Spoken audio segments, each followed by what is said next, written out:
Yes, ma'am. So we're ready. Hello, everyone. Good evening and welcome to our webinar. Good evening, ma'am. Thank you very much and joining us today. I welcome you all to the webinar on general awareness to the educators and institutions, Insights of National Education Policy 2020, organized by Institute of Engineering Research and Publication. So since our speaker has joined us today, let's introduce her first before we proceed further. So this is Dr. Shakila Shamsu, who was formerly OSD, New Education Policy, in the Department of Higher Education, Ministry of Education. She has been the secretary to the committee to draft National Education Policy. She was also the nodal officer of the flagship Government of India scheme of National Mission on Teachers and Teaching. And during her tenure, 95 centers were approved for undertaking professional capacity building of faculty, and over 5 lakh faculty have been trained. New initiatives of leadership for academicians program, annual refresher program in teaching, and faculty induction programs were implemented during her tenure. Prior to this, she held senior positions such as OSD in MOE and Joint Advice in Education in Planning Commission. Her core areas covered educational planning and policy making, teacher education, ICT, and open and distance learning and inclusive education. Her academic career spans over 39 years in teaching and academics in the University of Mumbai and IGNOU, and over 14 years in the Government of India. Ma'am also holds a PhD in education. She's a gold medalist for Masters of Political Science, PG Diploma in Distance Education, and also a degree in law. She has her credit to a number of articles in international journals, book contributions, and she's involved in the preparations of 11th and 12th plan and several government reports on education. She has been privileged to be a member of various committees of the GOI, state governments, UGC, UCIEF national selection committees for Fulbright fellowships. She has addressed several national and international conferences within the country and at UK, Australia, Thailand, Singapore, Malaysia, and Nepal. So thank you, ma'am, for joining us today, and I welcome you once again. Would you like to share a few words before we begin, ma'am? I just wanted to know the audience who's watching this live program. Yes, ma'am. No, I just wanted to know the profile of the audience. Are they all engineers or what is it? There are various domains, ma'am. Some are researchers, scholars, students, academicians. So they're of all domain, ma'am, scattered. Okay. All that you all are basically interested in knowing about the main features of the national education policy. Is that what you all are interested in knowing? Yes, ma'am, they will be. Okay. Is there someone who can control the background echo? Because that's quite irritating as such. Yeah, I will go off, ma'am. You can proceed, ma'am. There's no problem with that. I can turn off my mic. No, I think is the echo? I don't think so. Maybe I shall try. Okay, just try now. Okay, ma'am. I'll just turn it off. Okay, just turn off your audio. Then maybe we can see it. Yeah. Okay. So firstly, let me thank the IFERP for having invited me to share my thoughts and insights on the national education policy. And in any webinar where you have a blind audience and you're not very sure about the receivers, but the fact that Jessila mentions that you all are from different domains, I just try and be very general in the way the NEP is trying to unfold, with focus particularly on higher education. And it's about 5 o'clock now, and I think there should be an interaction session. So roughly, I think I'd be able to cover it up within about 45 to 50 minutes. And if there is interaction, I'd be happy to take on any questions that Jessila would moderate or share with me. Now, the NEP 2020, as most of you should be aware, coming from the field of education, is in the third policy of the Government of India post-independence.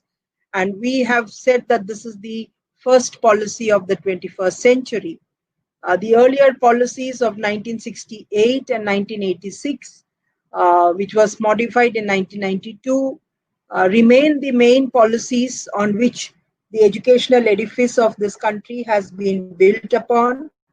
And many of us who are in this age group of about 40 plus, me 60 and above, have been beneficiaries of this education policy, and you youngsters also who have completed your education are also beneficiaries of the earlier policies.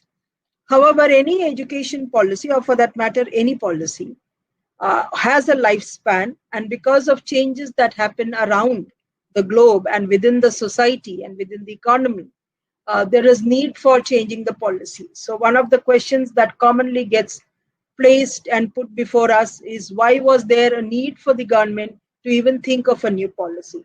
So the simple answer to that is, a policy has got to adapt itself to the changes that happens in the globe.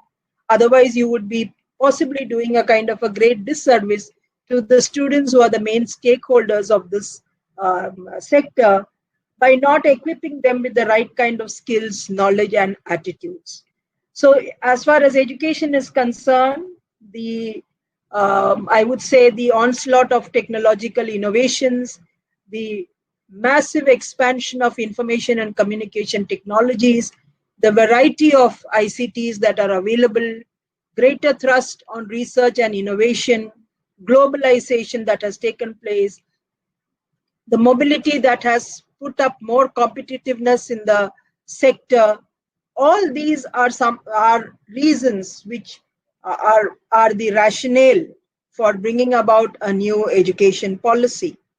And the exercise of this policy formulation also stems from the fact that all the stakeholders, that is the students, the teachers, and the educational institutions, need to reinvent themselves to cope with these new challenges and these new requirements that are being thrown up by the economy and by the society and by the world as a whole. And it is therefore the aim of this particular policy to ensure that the learner is kept at the center of this recommendations that are covered in NEP 2020. The driver of those changes would be the teacher, who actually transforms the teaching learning processes. And all this happens within the landscape or the ecosystem of the educational institutions. But it is not to say that these are the only three stakeholders. The entire society, the entire community, the industry, the economy, all other players are equally a part of this particular ecosystem. And therefore, changes that we seek to bring about will impact all these aspects of how we approach education. Say, for example, the industry. The needs of the industry would be very varied, not just because of the COVID pandemic, but also because of the way you have artificial intelligence and machine learning and big data coming about. So obviously the industry's requirements, and therefore the trade and economy that comes from that, would have different drivers for change. And these drivers of change would concomitantly ask for change happening in the educational system. So the rationale is very well founded, and most of us, at least those of us who are from the teaching side, the faculty, normally tend to be resistant to change, because we are in a comfort zone where we have been used to teaching in a certain manner, and therefore resist any kind of dislocation that happens, and therefore a need to reinvent the way we approach the teaching learning process, the paradigm itself getting shifted. So this paradigm shift may be resisted, but unless we bring about this paradigm shift, you would be actually providing an education to you would be providing a kind of education which may not be appropriate to the changing requirements of what the students may have to face in the coming 20 to 30 years. Even as we speak this, I'm sure many of you are aware that India today claims, and not only claims, India today is blessed with the fact that we are having the youngest population in the world, an average age coming to about 29 years, whereas world over you are seeing a lot of people aging. And it is this window that we are saying, which is going to last till about another 5 to 7 years, that we need to leverage upon, and therefore equipping our students with this kind of right technological inputs, scientific temper, critical thinking, cognitive learning, and moving away to kind of, let us say, fostering a spirit of inquiry by allowing every student to actually provide for his or her own holistic development is very critical to saying that this demographic advantage actually reaps into a demographic dividend. Otherwise, you would have a set of young students coming out of the higher education system who may not be employable, as we may say, or who do not have the right kind of employment opportunities, or they are sort of not tuned to the requirements of the society and the economy. Having said that, I think before we go on to the main recommendations of the NEP and the philosophy that went behind this policy's recommendations, a brief look into the consultative process is also equally enlightening. Now, normally education policies or any policy, the scientific policies, industrial policies, economic policies, have a certain tradition in the manner they're brought about. Usually they are driven by the government by forming a committee, and this committee goes through over it within a period of about 6 to 8 months or maximum a year's time, and then submits a report which then gets converted into a policy. Unlike that, this particular policy has been a very comprehensive, I would say humongous, and very, very participative, and a term that we tend to use is a bottom-up approach, where the common man also had an equal opportunity as much as an eminent educationist to contribute to the policy making exercise. And this took place starting from January 2015 till July 2020, which is a good long 5.5 years period, when we had actually undergone online consultations through using the digital platform of MyGov, then expert level consultations with autonomous bodies like the regulators, the UGC, the AICT, the National Council for Teacher Education, the Association of Indian Universities, the Central Board for Secondary Education, the National Council for Education Research and Training, the National Institute for Education Planning and Administration, centrally funded universities, state universities, and a host of these bodies conducted expert level thematic consultations, which was also done by the ministry itself by constituting small task forces within itself and then taking forward these expert consultations. The third level involved what we call the grassroots level consultations. And these consultations is one of a kind in the world. You know that India is a large country with about 37 states and UTs, and we have about 6 lakhs gram panchayats or villages. Then we have some 6,600 blocks or unit level administration that forms between the village and the district, some 600 odd districts. Then you have urban local bodies, and then the states and the UTs, and finally the government at the top, the central government of India. Now, we wanted to ensure that all villages, all blocks, all urban local bodies actually deliberate and arrive at certain resolutions on how they would like to see the education policy going forward. Now, you can't just put that as a blind exercise. So we had 33 themes identified, 20 themes in higher education and 13 themes in the school education, which is still available in the public domain on the Ministry of Education's website.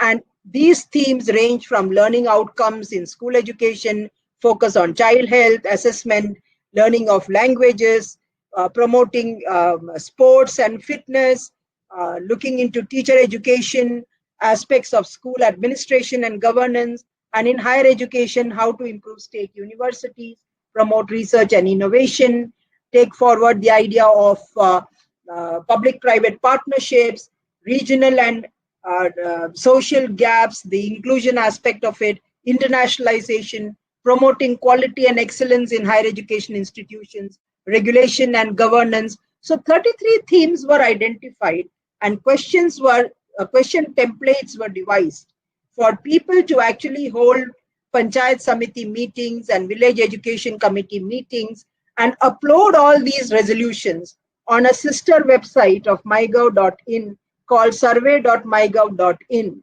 And an amazing exercise that was carried out between January to about November of 2015 had seen something like about 1.25 lakh villages, about 3,000 odd blocks, 3,300 urban local bodies, and almost about 25 states and UTs sending forward their resolutions to the ministry for our compilation and collation to understand what is the feedback that people and the states and the units which are there at the grassroots level would like to see the education policy of this country looking like.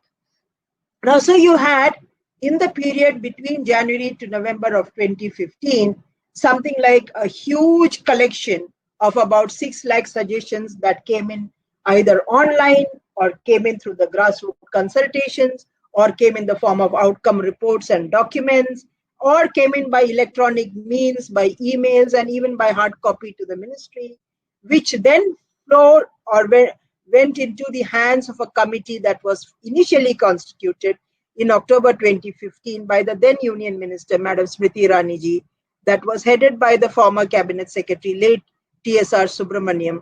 And that committee submitted its report to the ministry in May 2016. Now, this exercise of this committee, with all due respect that this committee had done an elaborate exercise, the government chose not to accept that particular report. And the ministry itself then made an effort to bring out a small document culling out from the main report of the TSR Subramaniam as well as the suggestions that came to us, which is also available still on the public domain, and that is some inputs to the draft National Education Policy 2016, which is still available there for you to see. This was both these documents, the TSR Subramaniam Committee's report and some inputs to the draft National Education Policy were placed before both the houses of the parliament, came up for discussion. It was not accepted by the members of the house, and then the then Union Minister Prakash Javadekar ji, because we had a change in the minister, had then assured on the floor of the parliament, that is the Rajya Sabha, on 12th August 2016, that he will constitute a new committee which will have more academicians and educationists, and that committee was constituted only in June 2017. While the exercise of going on receiving comments and suggestions, feedbacks and inputs continued as an ongoing exercise. That committee was constituted in 2017. Meanwhile, we had education dialogue with the honorable members of the parliament, and this committee of Kasturi Ranganji, to which I was the secretary, the 9-member committee, submitted its report to the government on 31st May 2019. And this report, which was also placed in public domain, received as many as 2 lakh suggestions. So you can just see the volume of inputs, views, and very considered stakeholder representation views that came to us. And finally, based on all these, the acceptance of the report of Kasturi Rangan Committee, the NEP 2020 is a flushed out document which contains to a large extent the recommendations of the draft NEP 2019 and also the feedback and the suggestions that have come from various cross sections of the society, which includes the Government of India ministries, state governments, honorable members of the parliament, educational institutions, public representatives, and various industry associations, teacher associations, student associations, students themselves, and civil society, industry bodies, and so on. And this NEP 2020, therefore, in a certain sense, encapsulates the and sort of takes in essence all these stakeholder views that had taken place over a long period of about 4.5 years, and which then went into the making of this crisp document of 66 pages, which in a certain sense has been a Herculean task. For me, the exercise, which started in January 2015 till its fructification in July 2020, has been an enormously enlightening and learning and enriching experience, because it is very interesting to see how a particular issue, let us say the midday meal scheme which is given to the school children, how does it vary from a student who is in a rural area to someone who is in an urban area, to a teacher or to an administrator or to a member of the society or to a parent? How does that really impact, and what change they would like to see in implementing a scheme of that kind? Now, as far as the NEP 2020, and which is the crux of our discussion today, we need to understand that it looks at education as one single continuum. It does not really make or believe that each subsector is an independent vertical which has no impact on the subsequent levels or subsectors. There is an interconnectedness between early child care education, childhood care education, primary education, elementary education, secondary education, post-secondary education, higher education, within that embedding the technical and the professional education. So also the vocational education, teacher education, adult education. So there is a interconnectedness. There is a kind of, let us say, impact, cause and effect that keeps on happening continuously between these sectors, and they should not be seen as watertight compartments, because as far as a student is concerned, the journey of a student is really across this entire spectrum, and what he or she acquires at an early childhood care level of education impacts to a great extent when the child goes on into higher levels of learning. And therefore, it is important for us to understand, and all researchers to understand, that NEP 2020 looks at education as one single continuum, recognizes the synergy and the interconnectedness between these different levels, because it has shown, or it has revealed over a period of time, that looking at these in watertight compartments has done greater harm to the learning process, which is not segregated, but which is actually very interconnected and which is seamless as far as the student is concerned. Now, the policy itself is based on certain philosophies and certain foundational thinking.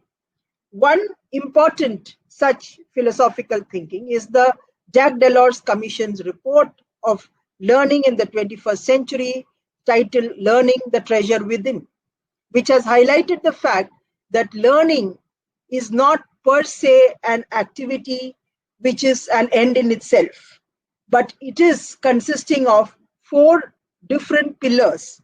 Learning to know, which is the knowledge side of it; learning to do, which is the application of that knowledge; learning to live together and to live with others, which is the idea of coexistence and sustainability; and finally, learning to be, that is the individual realization and the maximization or optimization of individual potentials. So these are the 4 pillars which was identified way back in 1996 as the critical pillars of learning in the 21st century.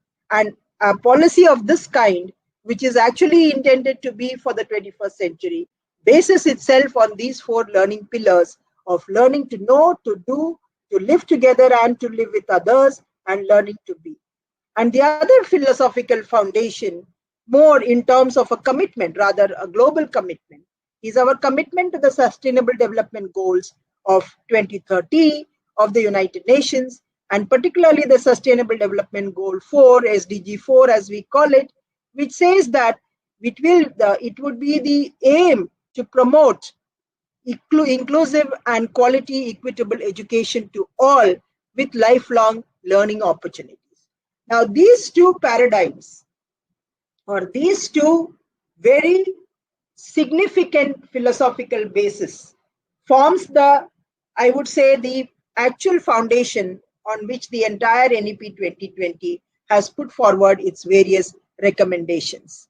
Now, as researchers and those who are particularly concerned with higher education, let me in the coming 20 to 25 minutes try to outline to you what are the main features of NEP 2020 in higher education.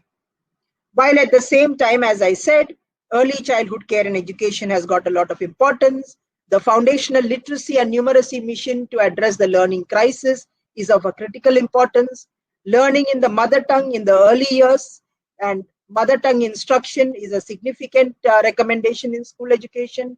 Promoting multilingualism, At the same time, bringing about a new structure, a curricular structure, not a physical restructuring, of moving away from 10+2, which is a physical restructuring, to a curricular and pedagogical restructuring of 5+3+3+4, which identifies 4 different stages of age-appropriate learning, and therefore a shift in the manner in which teaching, learning, assessment, the pedagogical tools will undergo changes for the foundational, the preparatory, the middle stage, and the secondary stage.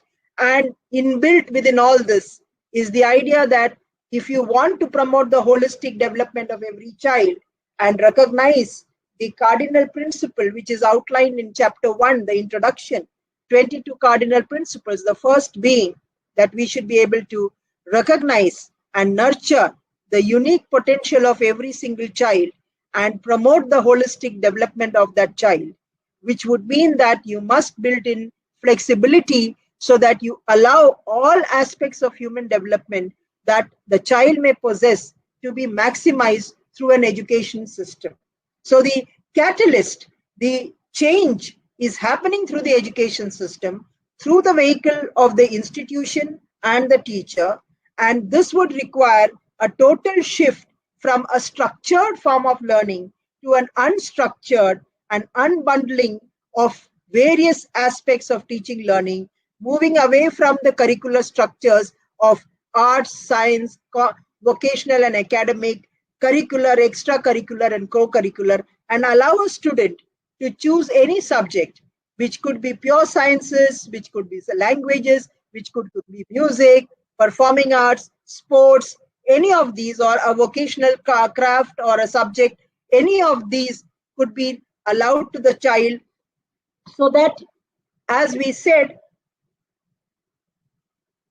it's not just the academics that matter, but it is all aspects of an individual's personality or the making of an entire individual that is significant. And therefore, to condemn someone who's not necessarily good only at academics, but may have other talents of maybe music or dancing or sports, all these become significant, meaning thereby the academic, the emotional, the physical, all aspects of development become significant. And embedded within all this is this whole idea of having value-based education. Now, the higher education system, which we are proud of as being one of the largest in the world, and we are proud to say that, in Indian context is very complex. And you have a variety of institutions which range from central universities to state universities, private universities, deemed universities, affiliating universities, and so on. The policy has sought to rationalize that by bringing about some sort of, I would say, a calibration of institutions, and saying that ultimately what is higher education all about? It's either about teaching or research. Ideally, it is about both teaching and research. And that is why we said, can we have HEIs being actually, let us say, categorized as being research-intensive universities or teaching-intensive universities? It is not to say that the two do not coexist at all. In fact, all universities are expected to be pinnacles of research where a lot of undergraduate teaching happens, and teaching and research are like two sides of the same coin. And therefore, the higher education institution would have to take a call for itself on what would be its larger aim.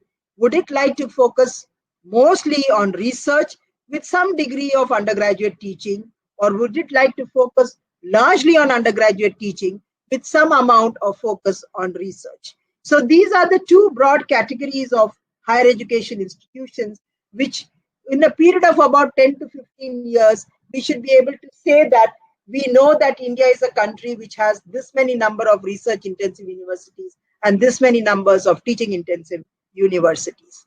Now, coming to the nature of undergraduate education itself, that is where the critical change is taking place. I mentioned to you about the fact of holistic development and the idea of having flexibility and moving away from structured learning environments and structured learning curricular programs. which means that in higher education, we do not like the idea of silo-based or discipline-based education of arts, science, commerce, engineering, medicine, pharmacy, agriculture, education, and so on. We would like to see a kind of a multidisciplinary, or what we used in the draft NEP 2019, liberal arts education, where the range of subjects that a student can take at the undergraduate level could be from sciences to social sciences to languages to performing arts to engineering and applied technological sciences and vocational subjects to sports to any other form of creative learning, allowing a student to choose from a variety of these subjects. And since all these subjects will not currently be available in a specific higher education institution, the flexibility comes by allowing a student to have for himself or herself an academic bank of credit, which is a customized academic credit bank, allowing the student to choose such courses not from the institution where he or she has taken admission, but from any other institution which is offering those courses in a cluster, in a geographical cluster, or even in not necessarily in a geographical cluster, but through an open and distance learning mode or through a massive open online course. So the flexibility is in the choice, the nature of the institution, allowing a student to have a customized bank of credit, and the flexibility also goes on in terms of the duration. Currently, you have a 3-year undergraduate program if it's a general degree and a 4-year program if it's a professional degree. We have said that undergraduate degrees would be either of 3 years or of 4 years, and it would be modular, allowing for exit and entry at each year, meaning at the first year or the second year or the third year. A person who does the third year just majoring in 2 subjects without doing any research would have a bachelor's degree with 2 majors, but a person who does 4 years with 2 majors but completed the complete 4 years would have a bachelor's of multidisciplinary education with 4 years, and if there is research in that, the person would also be entitled to go in for the PhD directly. So you see the flexibility in the duration of the undergraduate program embeds within itself the flexibility for the masters. The 3-year program would have a 2 years masters, and a 4 years program would have a 1 year's master, and a 4 years bachelor's with research would allow the student to skip the masters and go directly for the PhD. So this is a major change in the structure of the undergraduate program. And as I can understand by the nature of this organization, I don't think it would be very relevant for you to understand the regulatory system and so on, but I would think that the focus of interest that this group would have, and if there are any questions on regulations, we could take that during the interaction session. But I would like to focus upon the aspects relating to teachers and faculty and research, as well as on the technology and the use of technology and internationalization, as well as promotion of languages. So on the undergraduate program, you have a 4-year or a 3-year undergraduate program. The MPhil program stands discontinued because it is obsolete now. It is no longer an eligibility to do your PhD program. Neither is it an eligibility to take on a teaching position at an undergraduate level. As far as the students are concerned, we are talking in terms of creating very optimal learning spaces for them, meaning thereby that there'll be an extra focus on student support so that students have opportunities to participate in the vibrant life of a university through various clubs that would promote eco clubs or poetry clubs or debating clubs or sports clubs or music clubs and so on, so that it is not just the studies alone, but all aspects of development that is being focused upon. The most important in that is the need for having both academic and psychological counseling. We are seeing a lot of academic stress, and not just because of the COVID times, but even otherwise. And this needs to be addressed by having counseling provided, not only just the support for the students through remedial learning and so on, but also support needed for the psychological well-being as well as for the physical well-being of the student. We are recognizing that these are all equally critical for a youth to actually optimize his or her potential. Now, on the financial part of it, we are aware that equity and inclusion becomes a very important factor. If I may take you back to the first point that I was talking about of sustainable lives and sustainable living, it is important that all children have equal access to education of all levels, particularly when it comes to higher education.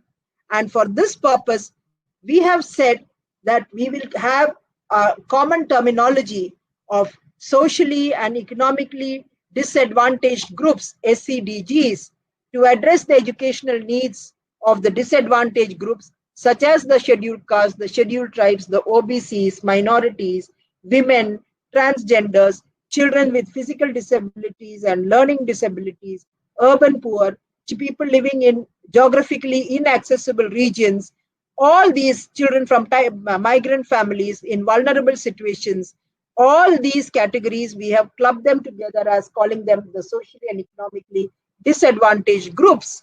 And these groups, we have their education aspirations being fulfilled through a number of strategic interventions, such as creation of special education zones, providing facilities in terms of enhanced scholarships, providing reading rooms, hostel facilities, transportation facilities, and most importantly, ensuring inclusion funds such as gender inclusion funds and social inclusion funds. And on scholarships, we have said that both public funded institutions and private institutions would provide for more scholarships so that merit is only the criteria, and irrespective of caste, class, place of birth, gender, and other factors, nobody should be denied the right to having access to good quality education. What is also significant is the fact that while all these are measures for the students, the other critical pillar is the teachers. And the faculty in higher education needs to be actually motivated and to be made, let us say, capable. That's why the chapter reads as energized, motivated, and capable faculty. So we are focused upon improved service conditions, restoring the dignity of teaching as a profession, ensuring that there are adequate opportunities for their career growth and professional development from early stages till they can reach on to leadership positions within their own institution. At the same time, make them accountable to through an extended probation, what we call as the tenure track system. But what is critical is that we have recognized that faculty should be allowed the freedom to be autonomous in their decisions with regard to the teaching learning processes. And if I may mention, when we talk about the multidisciplinary education, we are focusing not just on removing the silo-based education and removing the disciplinary boundaries, but also focusing on sort of instilling what we call the 21st century skills in our students of collaborative and cooperative learning, critical thinking, cognitive learning, scientific temper, adaptability, handling stress, change management. So the teachers or the faculty have a role not to be information providers, but to be facilitators to drive these kind of 21st century capabilities and skills in their students. In a world today where ICT is dominated with internet providers, information acquisition is not at all the important role that the teacher is playing. This is already available for the students at their fingertips.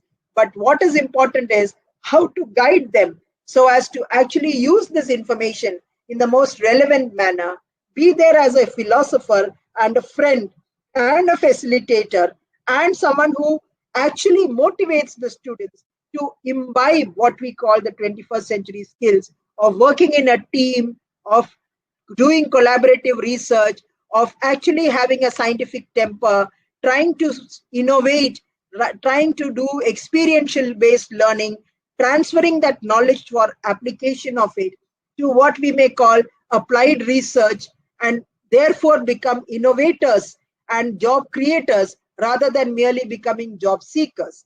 In all this role, the faculty has to undergo a paradigm shift, and therefore the kind of continuous professional development that faculty would be requiring is very, very critical. And it is this aspect which we have tried to focus upon while ensuring that they have healthy service conditions, proper career growth and progression, at the same time holding them accountable for the future of the youngsters who come in through their classrooms and who are transiting out from the world of education to a world of work. And this transition between the world of education and the world of work also puts emphasis on the fact of having graduate programs with inbuilt internships. And all undergraduate programs, we are emphasizing on the aspect of internships so that the disconnect which students today have from their university life to the work life will be removed.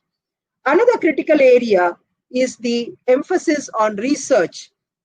And the National Research Foundation is one of a kind, similar to the National Science Foundation found in the US.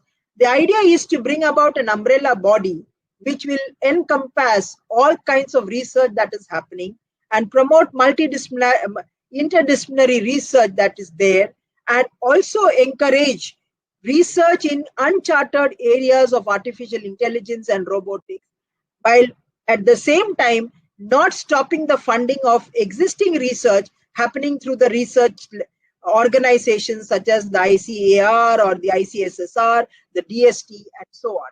At the same, equally important in that is that it will bring industry, research laboratories, and universities together and ensure that there is a coordinated effort to actually doing very useful researches by which the quality of life or the improved standards of living are achieved, because there is a connect between research, and it is not just esoteric research that happens, but research which transforms lives and transforms the way societies can live better, economies can perform better, technological changes can happen, and cutting edge research can happen. More importantly, the NRF is expected to seed and nurture research in the state universities, which has been so far neglecting the idea of research. You don't have research suddenly coming up when you reach post-graduation. You need to nurture that at an undergraduate level. And that is basically what NRF is expected to do. Now, coming on the idea of technology, the use of technology has been recognized not just for the teaching learning purposes, but also for educational administration and also for database management. And we have said that a new body called the National Education Technological Forum would be created so that it can drive decisions regarding the use of appropriate teaching technological tools that would be required for different subjects or different levels or different research that is happening. The idea of adopting technology has actually proved to be counterproductive, and rather it is to adapt technology depending upon the purpose that that particular learning program is seeking to achieve. So it need not be, it should not be one size fits all. It would vary depending upon different programs, different purposes, and therefore the availability of the resources can also be optimized to the best extent possible.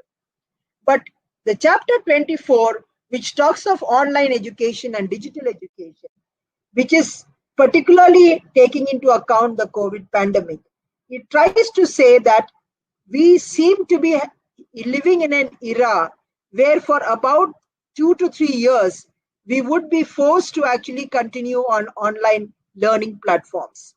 COVID has been an accelerator, and we have now realized that online education, not just for the teaching learning, but also for the assessments and examinations, would become a reality for the coming couple of years.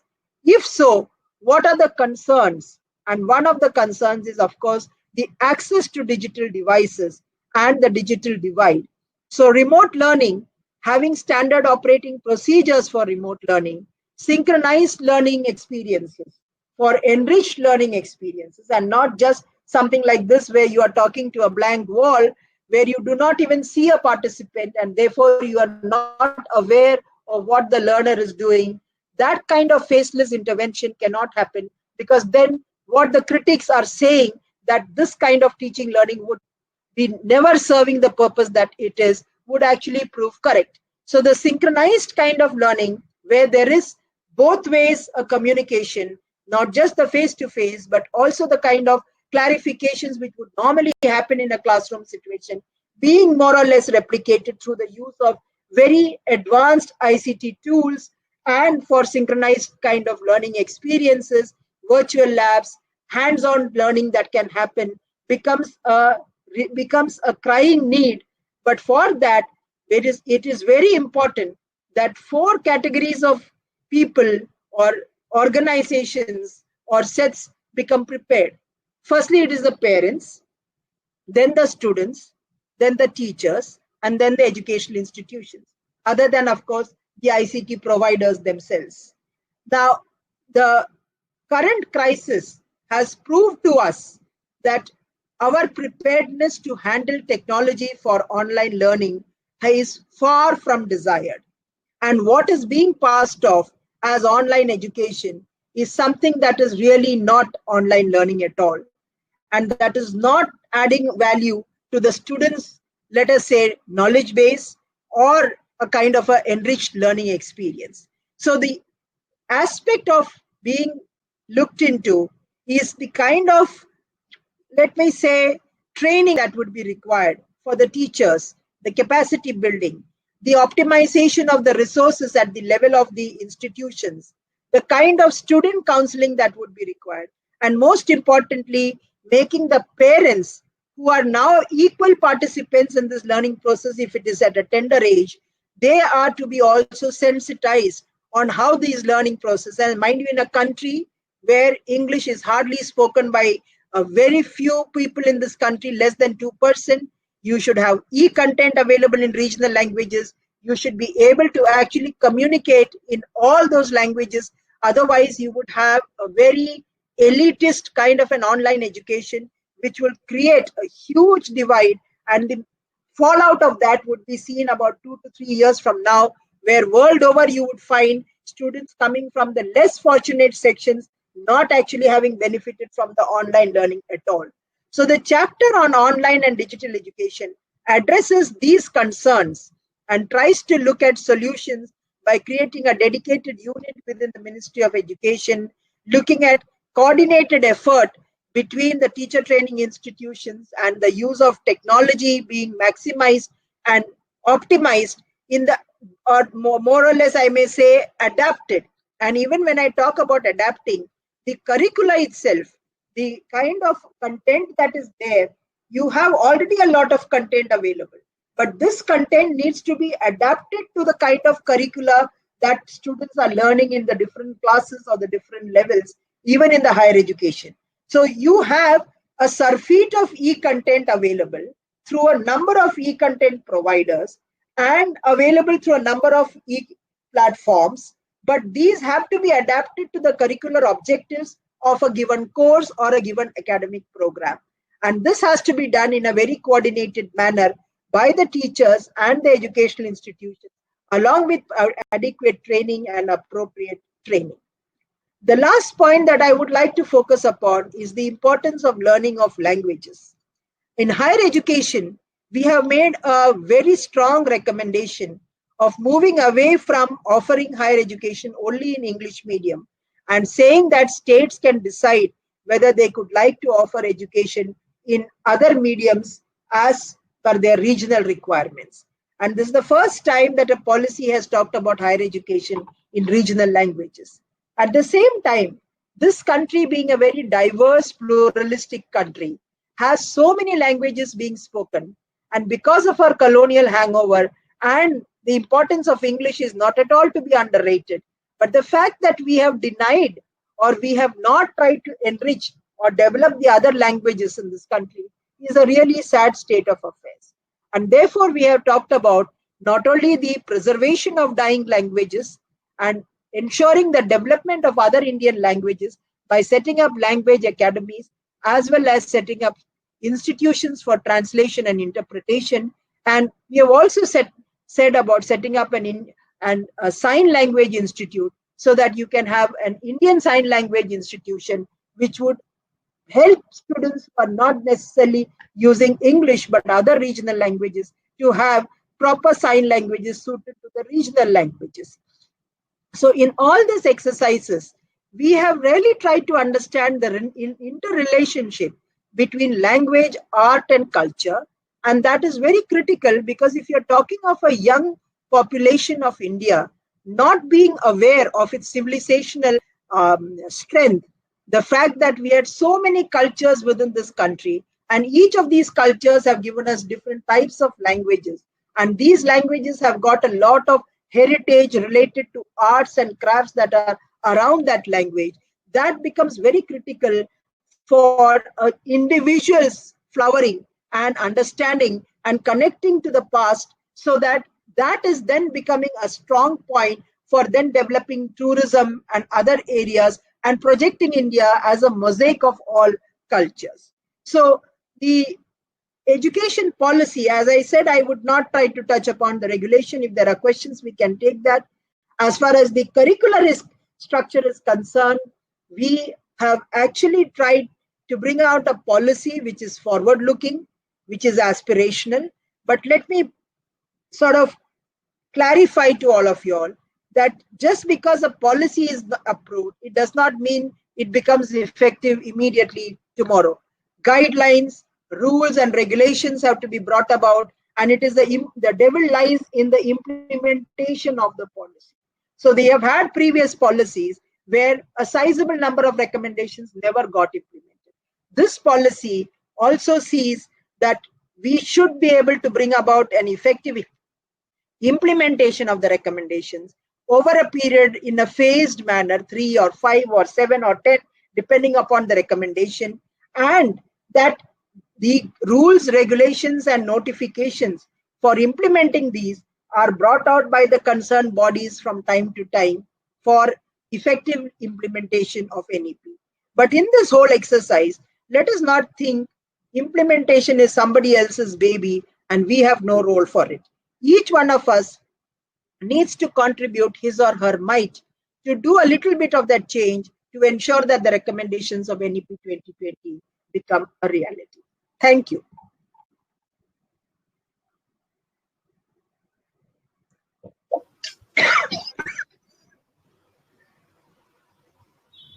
Hello.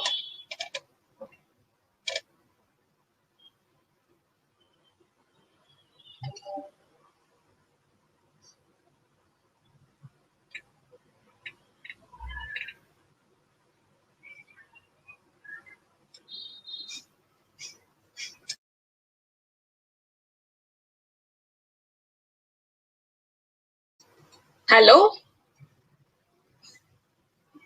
Hello, ma'am. Yeah.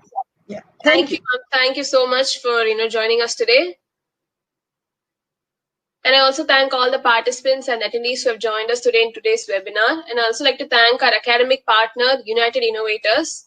If you need help with PhD assistance, publication, research article writing, and patent filing, you can definitely visit unitedinnovator.com to know more about the services they provide. Do follow IFERP on Facebook, Twitter, Instagram to know more about our upcoming webinars. And I thank you all for joining us today. If you have any questions or queries related to the webinar, or you can even submit your feedback to webinar@ifeRP.in. Thank you very much.